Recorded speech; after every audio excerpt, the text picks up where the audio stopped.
Okay. Is the recording started? Can anyone tell me? Yes, ma'am, it started. Yes, ma'am. Okay. So good morning, all of you. We'll start with the next topic, deep unsupervised learning and autoencoder. The references I have given here and also in the last slide. So this autoencoder is a part of the deep unsupervised learning, a kind of art that follows deep unsupervised learning. So before going into autoencoders or deep unsupervised learning, we need to see what is unsupervised learning, and then we have to see what is supervised. Then a particular model of it is autoencoder. So I will split this entire topic into two portions. The first one will discuss what is unsupervised. So we'll start with the basic of the classification and learning methods, unsupervised learning with some examples. Then we'll move on to autoencoders, its application, the architecture, and different types of autoencoders, the proper parameters, etc. And one type is LSTM autoencoder. So all this will come later. So we'll start with the classification. I think all of you know cognition means it refers to the learning process, basically in the brain, how the learning happens. Science always are connected to the brain. Okay. And when you say recognition, it means relearning. That means once when knowledge is given, the input goes to the brain and the brain cell starts learning or taking the input and storing the data what it has received in the form of some pattern in the brain. And then when you say recognition, it means trying to recollect what the brain cells have already learned or what has been already stored. Okay. So when you say a classification, basically you need to do two things. Is to do the learning part, another one is to do the relearning part, that is cognition and recognition. Okay. So for the classification, we need to do the data acquisition and the data analysis. And how do we do it? So by means of the properties called features, and what is being classified, it is based on some portion of the image or some data or some information of that particular input data. Some pattern should be matched, and then you're going to find what it is or classify what it is. So basically, if you take the classification, it is a mapping, okay, from one space to the another space. That means from the pattern space to its instance space. That means given these features, these patterns, where do they mapped to? That means if I take a elephant and a lion, okay. So given a long ears and a big trunk and then a very big legs and then a tail, then these are the patterns. So those things should be mapped to an elephant. And similarly, a lion, it will have different features, a huge body. Yes. వీళ్ళు ఎక్కడికి వెళ్ళారు నువ్వెందుకు వెళ్ళలేదు Please mute your mic, all of you.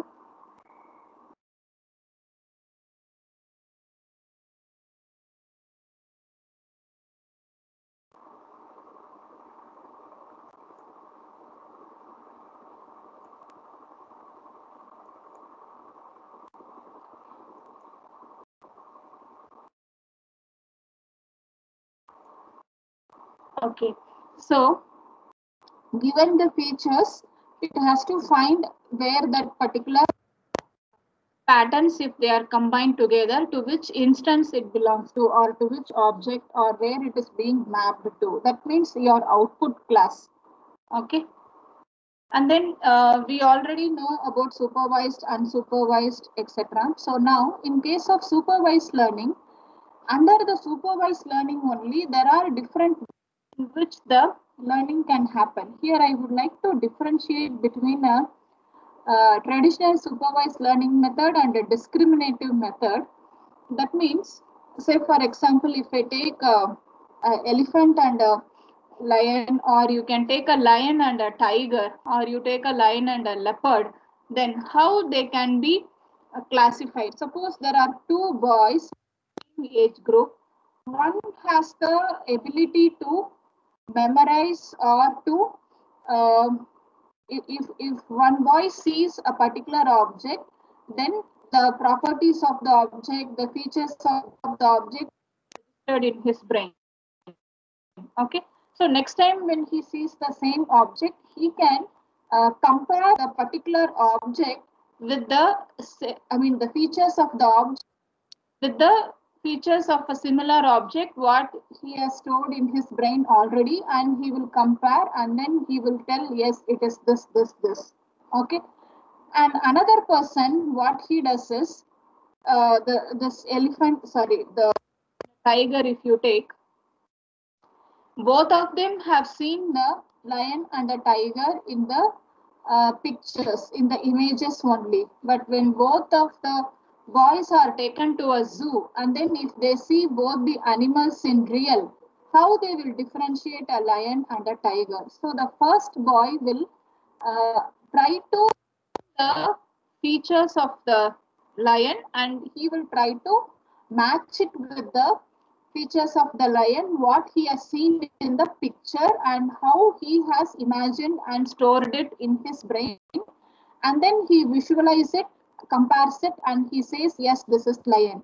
Whereas the second boy, what he does is, he can differentiate both a lion and a tiger. What he does is, this is the feature of lion.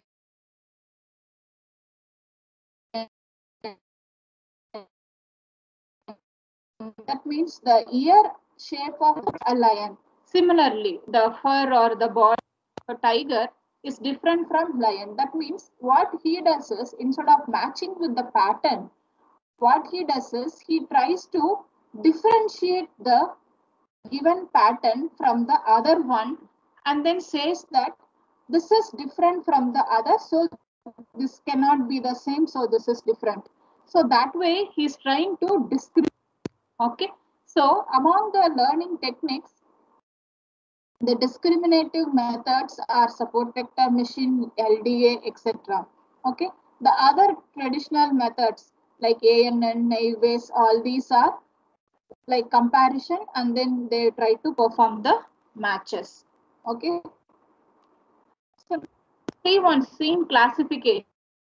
If a model is trained with a category of fields or landscapes, then or different regions, coast or forest or mountain, whatever, then different scenes are given, then it should put it properly into the particular category.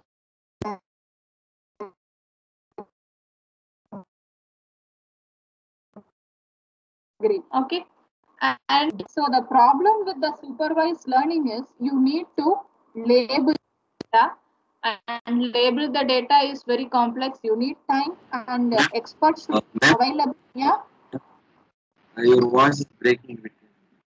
my voice is breaking. I don't know.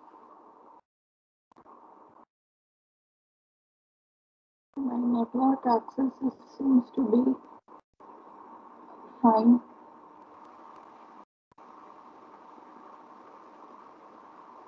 Is it audible now?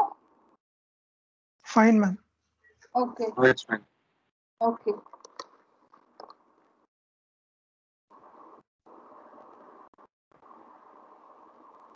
So, labeling the data is a very complex and tedious task.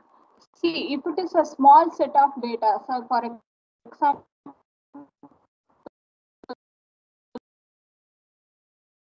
some 100 data belonging to three categories, but if you take any omniglot, it is a huge corpora No, of it's millions breaking of again, ma'am. samples, so that is very difficult to label. So in such a scenario, is my voice breaking? Yes, ma'am, completely Yes, breaking. yes, ma'am. In between, it is breaking. Okay.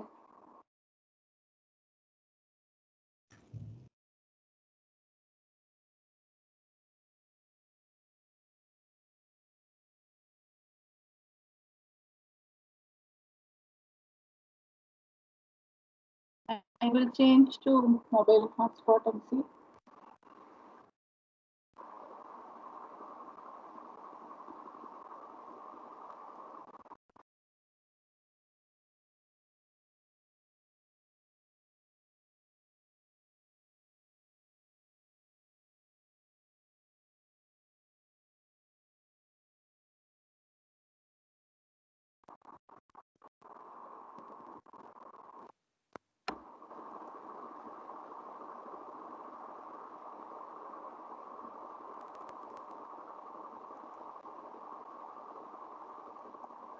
Am I audible now?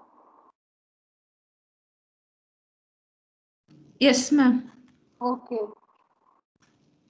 fine. So if the data is more, then labeling will be very difficult. So the solution is unsupervised learning. So let us first see different unsupervised learning methods. So here the learner is provided with only unlabeled data, and then from the environment, from the learning, we will not get any. The learner has to learn on its own, gain knowledge based on his learning experience, and then he has to form the classification. Okay, so the different techniques are dimension reduction, that is PCA, we have seen, and then the clustering mechanisms are usually unsupervised, the k-means, mixture models, etc. We are going to discuss one such technique. So, you assume the clustering here. Suppose if you have different color balls and then you want to group, then by looking at the color, group. Is my voice not audible again? Fine, ma'am, now. Okay. It's Okay. fine, ma'am. Okay. If you have different color balls, then by looking at the color, you can group them. So one important parameter is color with which you are, so that is one kind of clustering. And suppose if you have different numbers, then how do you group these numbers? So if you look at these numbers, you have 7, 6, 14, 19 and 92. So here need to find the distance, okay, to which each number is associated with the other number. To whichever it is closer, they can be put into one cluster, and if the number are very far, then it to a different cluster. Okay, so we are going to discuss about the clustering only. So the clustering is basically, it happens based on the observations and how similar it is.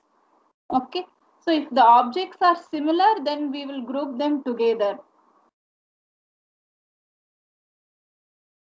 Clustering is about finding similarity between the elements in a group. So the goal of clustering is to group the set of objects into classes which are similar, and then dissimilar objects will be placed in separate clusters or groups. We'll see one method or an approach called bottom-up approach, also known as agglomerative approach. Only one more example we are seeing. There is top-down approach also. So here I'm showing only the bottom-up approach. Assume there are some elements. Now we need to group them. So in the first iteration, the two elements that are closer are grouped. And in the second iteration, the remaining two elements which are closer are grouped. And now these are grouped. So what is happening is, in a group or in a cluster, the distance between elements should be small. Okay. And the distance between the elements from one group to the other group should be more. So the intra-class distance should be less and inter-class distance should be more. That is the idea. So on and so forth we will be doing, and then we will form a cluster. So this is bottom up. In case of this, the final will be given and it will be going in the reverse direction till you split the elements into one element per cluster. So that is the reverse way of doing. The next one is nearest neighbor classifier. So here what we do is, Say for example, I will take the salmon and sea bass classification, our fish classification problem only. Assume categories red and green are salmon and sea bass fishes. Okay. Now, based on their body length with properties, there are two groups. Okay. Now, assume a baby salmon is there in the center. Okay.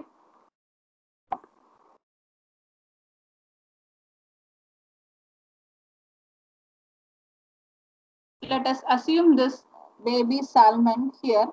Now we need to put whether this under the salmon category or sea bass category. So what we have to do is this fish, it will look at the nearby objects around this. Okay. And then say I'll move to the slide and explain. Yeah. So here we assume a number that is called K nearest neighbor. Now, say if this is the fish that you are going to classify into salmon or sea bass, what we do is we take a number 3. So it will look at 3 neighbors around it. 2, 1, 3. Okay. It will take 3 neighbors around it. And this is a sea bass. This is salmon and this is salmon. So it will think that I am surrounded by 2 salmon fishes and 1 sea bass fish. So the majority is salmon. So I should also be a salmon. And then it like that and it groups itself into salmon. Okay. So that is the idea. And always what we do is we take odd number only. We will not take even number in this particular instances. Okay. For KNN, the number will be taken as usually odd number so that we can go with the majority. And there is another measure that is called, this is K nearest neighborhood. Another one is K means clustering. That is actually similar to the previous what we have seen. The K means what we do is the distance between these 2 points. The distance between these 2 points is small, so it belongs to one cluster. And the distance between these 2 clusters are more, so the elements are in this cluster are different from elements in this cluster. So salmon and sea bass will be different. They cannot be grouped together. So for finding the distance, what we do is we take Euclidean distance measure. You all know, I think, square root of x2 minus x1 whole square plus y2 minus y1 whole square. So this is in terms of 2 dimension. That means if I take length and width, okay, if I take one more dimension, say height or weight, then that instead of x1, x2, I mean, in addition to x1, x2, I will have, instead of y1, I will have x1, y1, z1, or R1, something like that. Some more parameters and my formula will be extended for including rest of the parameters, and then I will perform the Euclidean distance measure. I will get the under root 1 value for the element for belonging to one cluster, and to whichever cluster, for example, this is cluster 1 and this is cluster 8. So between the element in cluster 1 and cluster 8, I am finding the distance. Say my x1 is from here and my x2 is from here. Okay, I will get one distance. Similarly, another point in this cluster I will take. That means from cluster 9, I will find the distance. Okay. Now, to whichever cluster the distance is less, I will put the element belonging to that particular cluster. In this figure, actually, the distance is short for compared to this 8 and 9. For this element, the distance is short for 1. This is all these elements belong to 1. So this element, when you find the distance for this 1, 8 and 9, the distance for 1 is very smaller compared to 8 and 9. So the element is put into this cluster. But if you take the element here, then element if you compare the distance with 1, 8 and 9, then the distance will be small here compared to 9 and 1. So it is being put here. Okay. So this is using the Euclidean distance measure, that is k-means algorithm, and this is k nearest neighborhood algorithm. So in the stages of classification, we basically should know the features, how it has to be extracted, what are the features, whether the features describe the object or discriminate the object from each other, and then how the features are represented, okay, whether they are represented in the form of an array or a table, or how it is being represented, and then how the input feature vector is being created, and whether they are labeled or not labeled, and then how they are given. Okay. So in the feature extraction, what is feature? It is something which can be extractable. It is tangible. A feature should be tangible. And then why it is needed? For discrimination. Then what feature are you going to extract? When you extract a feature, it should be significant enough to identify where that object can be classified or put into. Okay, say for example, if you take the PCA algorithm for classifying a person, we need to look at the face, isn't it? The eyes, ear, mouth, and then the skin color, the shape of the face, round or oval, all these are important. Okay, the height of a person or length of the arm, length of the legs, all those are not required, isn't it? So that is mainly required. So what features are important for discrimination, we need to find out, and that depends on the qualities of the system, and we need to perform proper training and then classification. So the features basically of different categories. Here the two categories are text-based features and visual features. Visual means we know the color, texture, etc. And then domain specific is the shape and spatial. If you take an image, it will have spatial features because image is a two-dimensional one. X comma Y, you represent a pixel. So in the X and Y coordinate, intensity value can be taken. So that is called spatial coordinate reference system. And then the features are qualitative and then quantitative. So quantitative, there are different categories. Qualitative means you just tell like in terms of linguistic terms.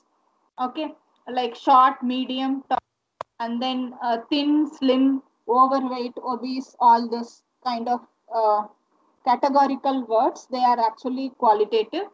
Quantitative means which quantifies based on the numerical information. Crisp value means like your classical set theory. If you say an element 10, then it belongs to the real number category and its membership is 1. You say a person is tall, if his height is 5 feet 4 inches, you are categorizing him as tall? Yes, tall. Whereas if you say fuzzy, then if you want to classify a person into somewhat tall and tall, then he will have a membership in both the classes. Okay, and interval valued, multi-valued. So all these are different categorical or different categories. So representing the features, I think this is one hot encoding. I think you know, if I have multiple objects, then I represent it using a vector like this. Even in the previous video, we have seen about this LSTM topic, RNN topic. You have seen how the pizza, burger, and chicken, they are categorized. So 0, 0, 1, 0, 1, 0, like that. So if I have multiple elements in my category, then each element I will give a 1 over here and rest all 0. This is good if I have very few elements in my list or a fixed number of categories. If I have 100 categories of elements, then having a vector with 100 elements and then remembering all that and then labeling it becomes very complex. Okay. So we cannot really go for this. So you can go for a distributed representation where I have a broad category. If I want to categorize the birds, animals, etc. So whether they are aquatic animals, whether they have wings, feather, fur, based on the characteristics, if I put a 1, then I can use this as a feature vector. So whenever I want to distinguish an eagle from a falcon, then I have to look at this. Here all these are same, so I cannot categorize based on this. So I need to go for some more category which ideally differentiates. Okay. So now let us have a understanding about how letters can be patterns can be given for letters. So letters will have lines and curve segments, slanting line, sleeping line, and then this is a diagonal line. So here for the letter A to recognize, I have two lines like this and a horizontal line. So if you are using a convolution network, then I will use this as one filter, and the same filter I can rotate and use, and then I need another filter, the horizontal line, etc. Or you can have 3 filters also, whereas if I use a letter Z, then I need only 2 filters, 1 and 2. The same filter I can use for finding the pattern. So the letters can be described in a table like this, and if you give a pattern like this, to which of the alphabet this pattern belongs to. So you will be looking at this pattern and then you will find the distance of this to which it is close. You will be putting that letter pattern into that.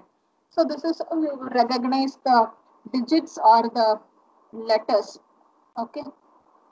If it is handwritten, then you need to have little more image processing you need to do.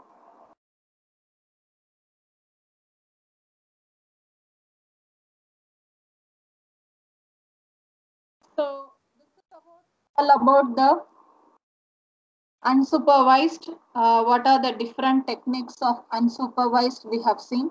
Next, we need to move for unsupervised deep learning. As we know, this deep comes from the neural networks part, and unsupervised deep learning architecture discuss.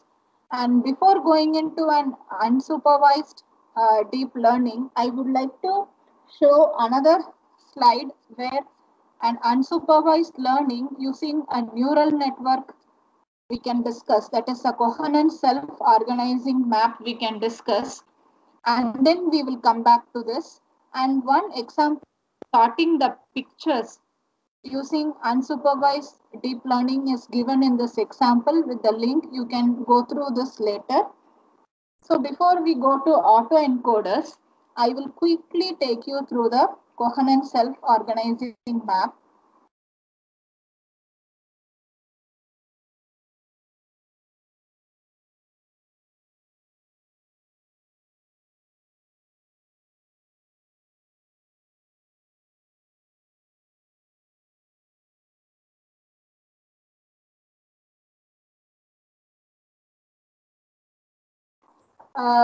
This actually learns on its own. So you have some data here, you have some here, and this is some already existing knowledge or the distribution of the training data, and this is the current data. So it will just come here, it will try to find to which part where it is belonging to. Slowly it learns, it adjusts its weight, and then slowly it takes the part of that particular or the knowledge.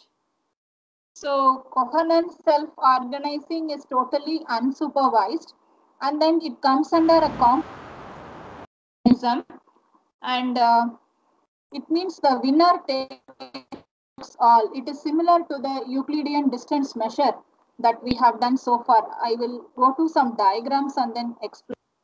So here you have input vectors like this. You have input vectors like this. So suppose if I give a pattern 1 0 0 0, some 8-bit patterns I'm giving. Okay, 1 0 0 0 something pattern I'm giving my input data. Now there are 4 clusters. Okay, 1 2 3 4. There are 4 clusters. The input data, to which cluster it is belonging to, whether cluster 1, 2 or 3 or 4, we need to find. So what is happening is you have weight vectors. Okay, say if I have 4 clusters, then I will have 4 columns. 1, 2, 3 and 4 columns I have of the weights. Okay, now that means all the edges connecting to the first output vector, all that weights will be here. Similarly, for the second neuron, second output neuron, all the edges that are connecting, those weights will be here. Likewise, it will be. So now we need to find the pattern that is given belongs to which output neuron. That means if I want to distinguish between the emotions, say anger, disgust, happy, neutral, sad, surprise, and so on. Fine. So now I give one image. I give one image or a speech or a text. I am glad today. Oh, it's amazing. Something you give or some facial expression you give, whatever. Okay. So based on your input, the feature should be extracted and it should be classified or grouped into one of the emotions. Okay. So out of this, only one output neuron can win. Okay. So the winning neuron is actually the winner, or you can say it is a competitive learning. Okay, and only one neuron can win. All right.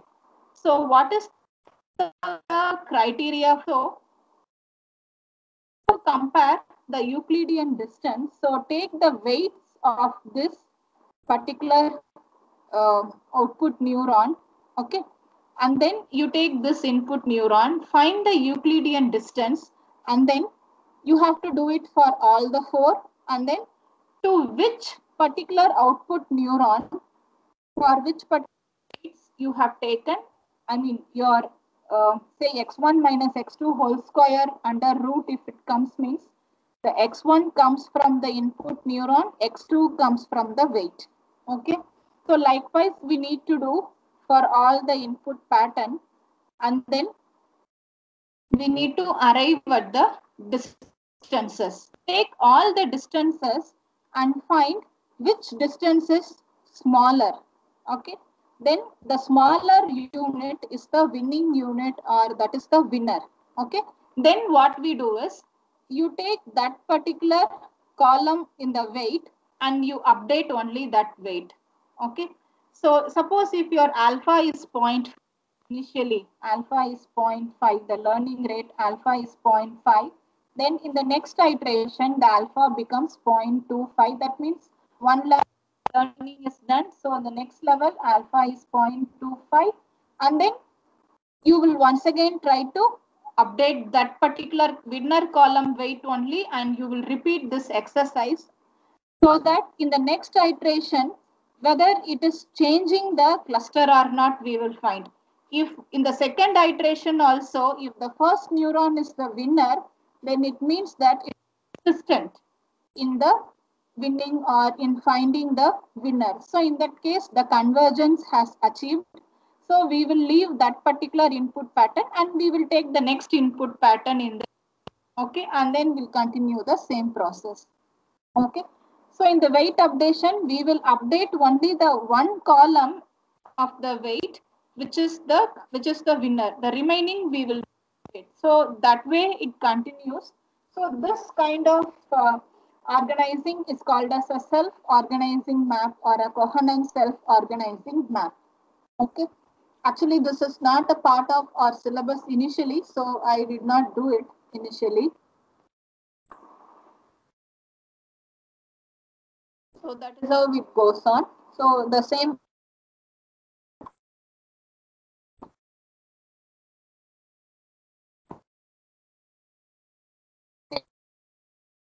whatever. So some examples. So initially in the earlier slide, I have shown some numbers and then the clustering.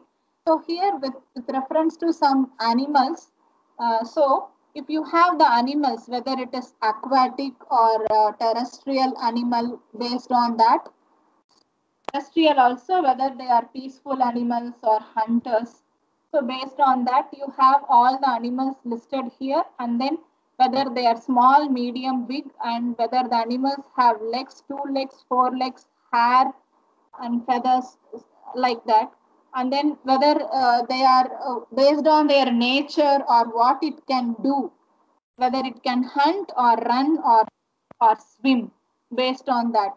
So as I shown you earlier, the 1-0 pattern, how to represent the feature, a feature map is being made. This is called as a feature map or feature vector set. And now this input feature vector set will be given to the self-organizing map, and then the clustering happens. Then the animals are clustered. Okay. So that is how it happens. So in the previous example, I have shown you the input I1, 2, 3, etc. Isn't it? So that actually comes from this one. So this is the I1, I2, I3, etc. Your output neuron will be 3 output neurons. Birds are peaceful animals, are hunters. So if you see here, if you say the goose, then it is small and then it has 2 legs and it has feathers. It can fly. It can also swim. So you can differentiate a goose from, say, from this eagle or owl or duck or something. Then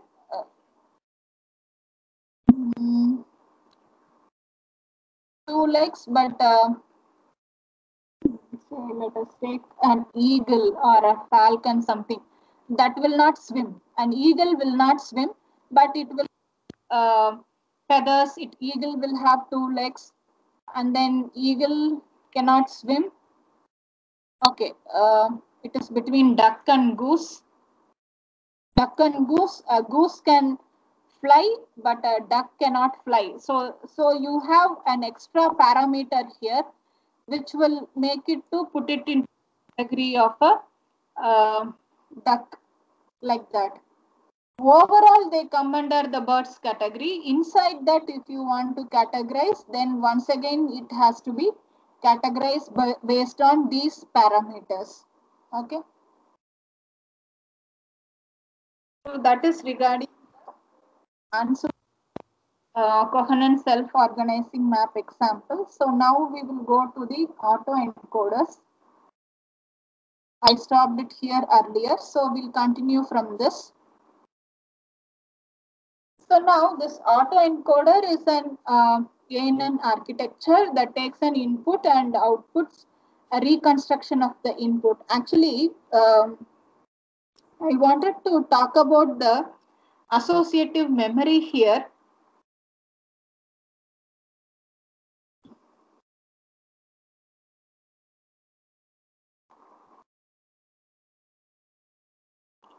Say for example, I have one memory location like this, okay, and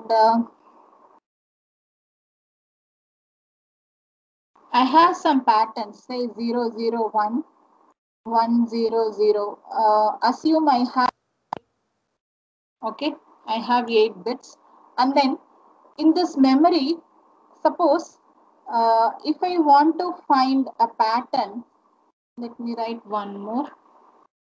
Okay, if I want to find a pattern 1, 0, then if I'm searching for the pattern, say this is 100 elements, an array with 100 rows and then 8 columns.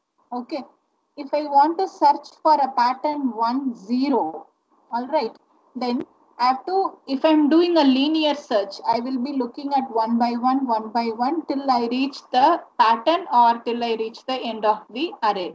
Okay, so I have to whether my input pattern is matching with this or not. Or with the, suppose it is 8 bits, I have to match for all the 8 bits. This is time consuming. So what I do is I take a portion of this data, 8-bit data, and then I will try to match it parallelly all the 100 elements. Okay, I will match it with all the 100 elements parallelly, and then to whichever it has matched, those I'll pick up, and then I will perform next match. Likewise, I can do till I arrive at the particular pattern. So this is applicable when you search for a word. Okay, if you are search for a word, say for example, take this word representation. Okay, now if I'm looking for a word that, then what I'll do is if I have hundreds of words, I will first look for this word that in all those hundreds, and maybe very few words will be matching. In that, once again, I will take a closer look, will expand this, and then I will try to find this particular word. Can someone give an example for this? Say, if I say,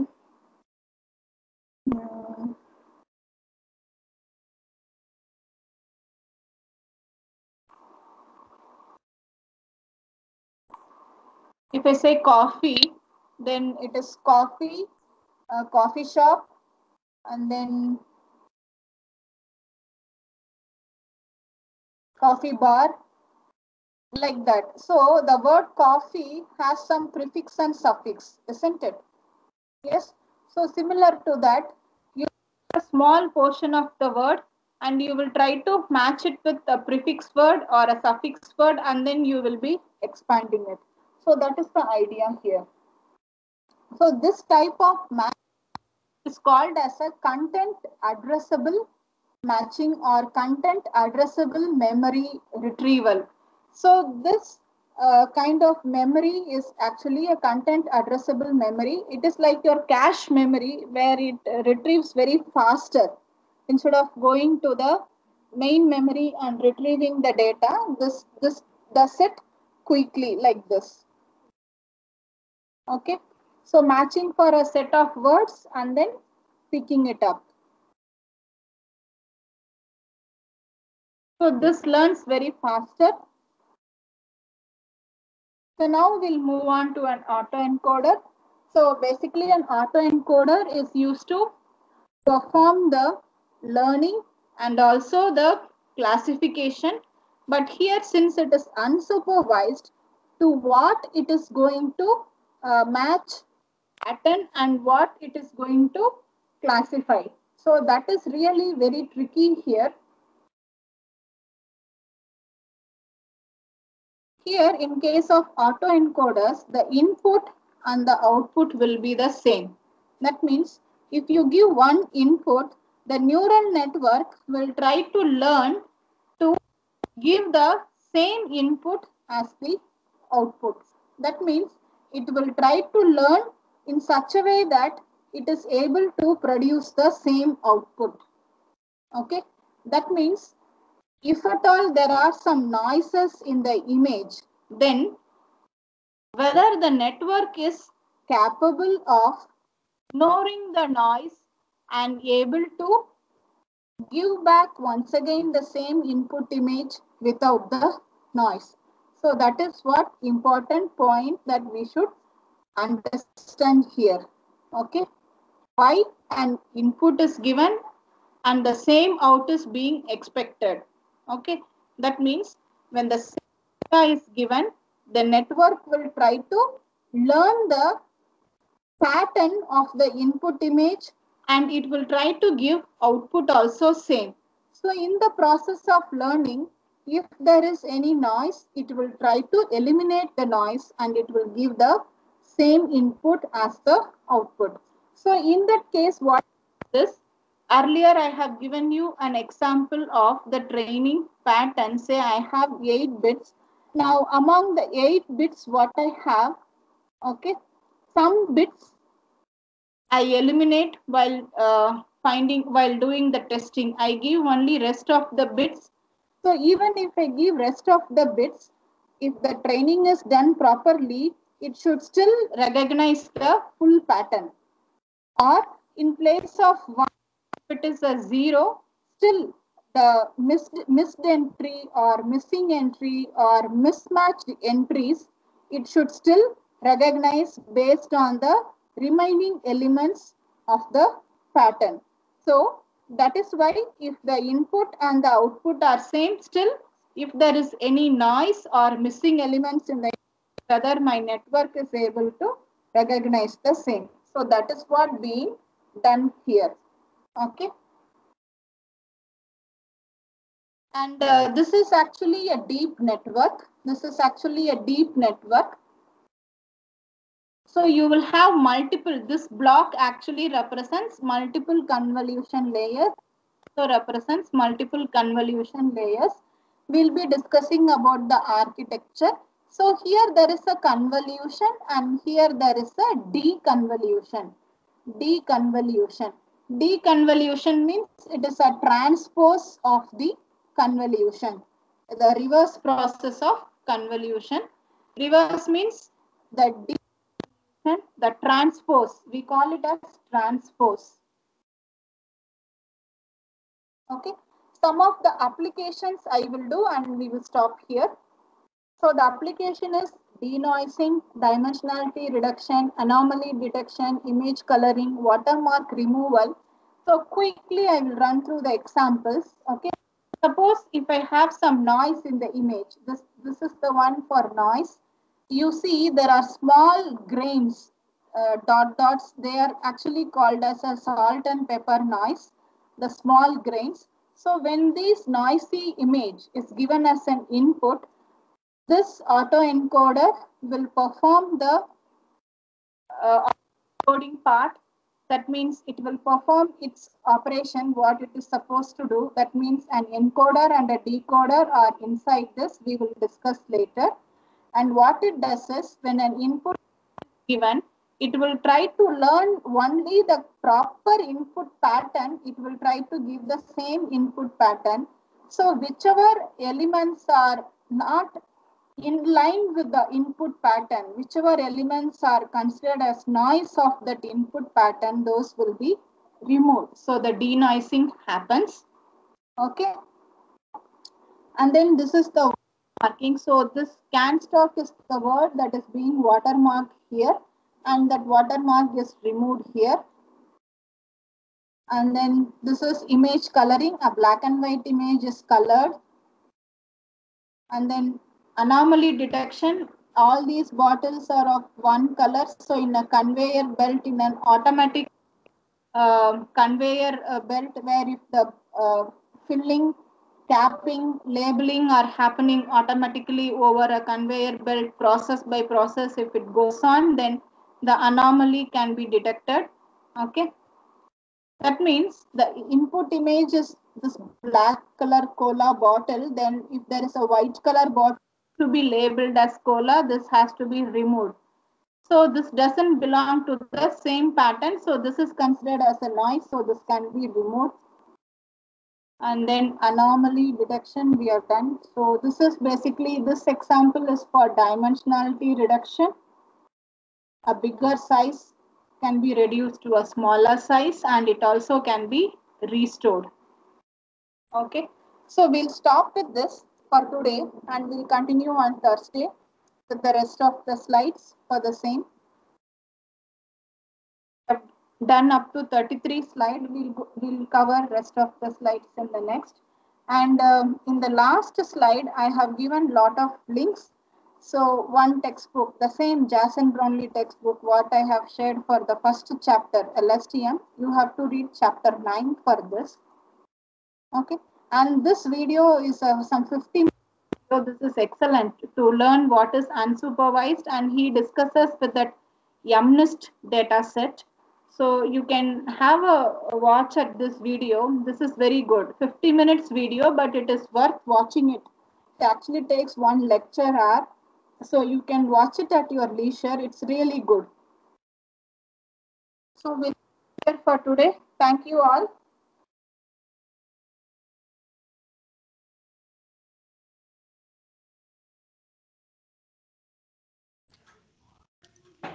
Okay, ma'am. Thank you, ma'am, Sujay, ma'am. Okay. I'll stop the recording.